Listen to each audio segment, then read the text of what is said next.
पिछले टेन्योर के अंदर भी इस तरह की बातें होती रही कि मुलाकातें हो रही हैं और शायद इस्टेब्लिशमेंट ने ये एक आदमी है जिसको मार्क किया हुआ है, भाई से भी बगावत कर, बहुत सी ऐसी कहानियां थी जो हम सुनते रहे।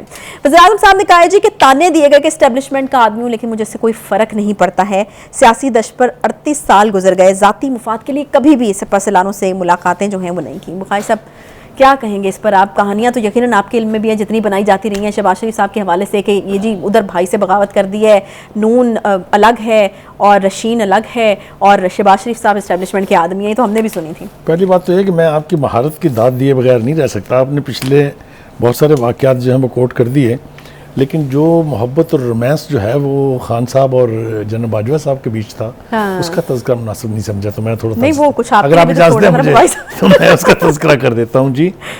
कोई तकरीबन 20 के करीब ऐसी वीडियोज़ हैं जिसमें PTI के चीफ जो हैं जिस किस्म की खुशामद और तारीफ़ें करते नज़र आते हैं आर्मी चीफ की और उनकी मेहरबानियों और उनकी शफ़क़तों की, कि कैसे उन्होंने इनकी कई दफ़ा बाहर से सरमाया लाने में मदद की, कैसे उन्होंने इन जमहूरियत को बचाने के लिए मदद की। वो इतनी तवील लिस्ट है उन वीडियोस की लेकिन बाद में सलूक क्या किया इन्होंने उसके साथ, जनरल बाजवा के साथ, वो मैं थोड़ा सा हवाला दे के अब इनकी बात करना चाहता हूँ। वज़ीर-ए-आज़म साहब ने बिल्कुल ये कहा कि मुझे ताने दिए गए कि मैं एस्टेब्लिशमेंट का आदमी हूँ, लेकिन दूसरे ही सांस में वो ये कह रहे हैं कि मनसूबे की तकमील में आर्मी चीफ का बहुत अहम किरदार था। तो खुदा करे कि ये तारीफ भी वक्ती साबित ना हो। और ये जो इस वक्त एक पेज मंत्रा जो हमने पहले खान साहब के दौर में सुनी थी, अब भी हम सुन रहे हैं, बार बार इसका तज़किरा किया जा रहा है हर प्रोजेक्ट के, चाहे वो CPEC है, CPEC से जुड़े हुए दूसरे मंसूबे हैं, चाहे वो सऊदी अरब से पैसे लाने हैं, चाहे वो UAE से पैसे लाने हैं, हर चीज़ में प्राइम मिनिस्टर साहब बड़े भरपूर अंदाज में आर्मी चीफ को क्रेडिट दे रहे हैं। सही है।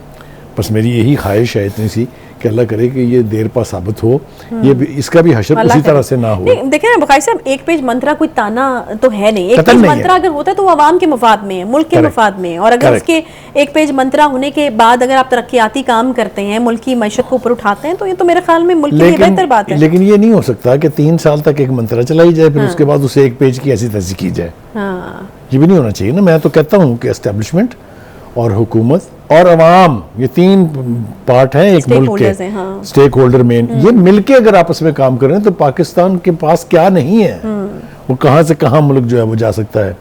दूसरी बात ये है कि जनाब जो इस वक्त मंसूबे चल रहे हैं, जिस तरीके से इस वक्त की कोऑर्डिनेशन है, इट्स ए हेल्दी साइन।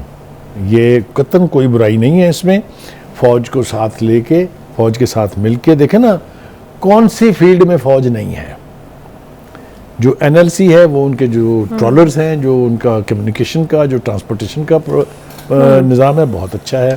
इसी तरह से वो जो है जो FWO फ्रंटियर वर्क्स ऑर्गेनाइजेशन, उसके क्या क्या मेगा प्रोजेक्ट जो है उन्होंने किए हुए हैं, तो उनके पास रिसोर्सेज हैं। दूसरी बात यह है कि जब भी कभी कोई आफत आती है, चाहे वो ज़लज़ला हो, चाहे वो सैलाब हो, तो आपने देखा है फौज कितनी कमिटमेंट के साथ हर उस जगह पहुंचती है जहां तक आम आदमियों की रसाई नहीं होती। तो ये सारी चीजें हमें भूल नहीं जानी चाहिए, मेरा मतलब है याद रखनी चाहिए, ये बिल्कुल याद रखनी चाहिए। और एक और कहानी हमें याद है बुखारी साहब, वक्त खत्म हो रहा है, मैंने कहा रह ना जाए, वो जो आपने कहा था कि जो परवेज़ खटक साहब पार्टी बना रहे हैं और फिर ये जो है ये बिल्कुल ये लॉयल हैं बीच में से, और ये तमाम बातें आप करते रहे। मैंने कहा कि ये आप इज्यूम कर रहे हैं, हाँ ये मेरा अंदाजा है और हो सकता है कि बात जो है वो ठीक भी हो, तो वो निकल आई है फिर ठीक। बिल्कुल ठीक आपने कहा, जिस तरीके से पीपल्स पार्टी में से पीपल्स पार्टी पैट्रियट निकली थी, उसी तरह से PTI में से ये PTI पार्लियामेंटेरियंस निकली है। हाँ।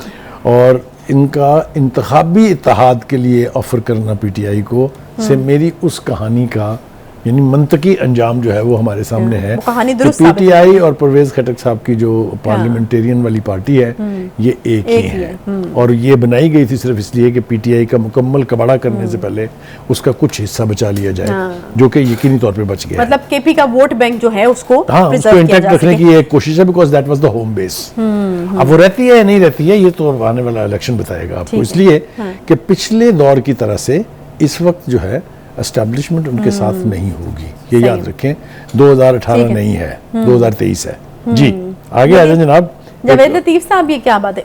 मुझे ये बताएं, वैसे ये हमेशा क्यों होता है कि पार्टी की एक लाइन आती है, उसके बाद जावेद लतीफ साहब आते हैं और वो ऐसी तैसी हो जाती है उसकी? ये जावेद लतीफ साहब की अलग लाइन होती है, इनको दी जाती है, होता क्या है? कहते हैं जी नई मरदमशुमारी के मुताबिक इंतखाबात मुमकिन ही नहीं, बिल्कुल उससे उलट स्टेटमेंट जो कि वज़ीर-ए-आज़म साहब। हाँ, ये इसलिए कि इनको समझा जाता है कि इनको ज्यादा कुर्बत हासिल है नवाज शरीफ साहब के साथ और मरीम नवाज के साथ, रिश्तेदारी भी है।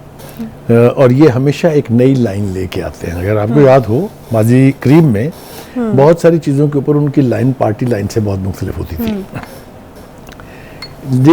ये आप अगर कहें कि ये बस अचानक एवं हो गया, एवं नहीं होता। ये एक फेस सेविंग के लिए इस तरह के बयानात जो है वो दिलवाए जाते हैं। तो इंतखाबात होने हैं, टाइम पे होने हैं, नहीं होने हैं, देर तक इंटरम गवर्नमेंट चलेगी। कुछ अर्से से तो मुझे लग रहा है कि जावेद लतीफ साहब is playing a bad cop in the party. Yes. हमेशा एक I think you have summed it up very well. ठीक। This is a question of good cop, bad cop, और ये हर पार्टी में होते हैं। हाँ, सही है। और यहाँ पे ये जावेद लतीफ साहब है। ब्रेक का मुझे बार-बार कहा जाए, शुक्र है कि हमने अपनी स्टोरीज जो हैं वो इस सेगमेंट की कवर कर ली। छोटा सा क्विकली ब्रेक लेते हैं, ब्रेक के बाद वापस आते हैं साथ में।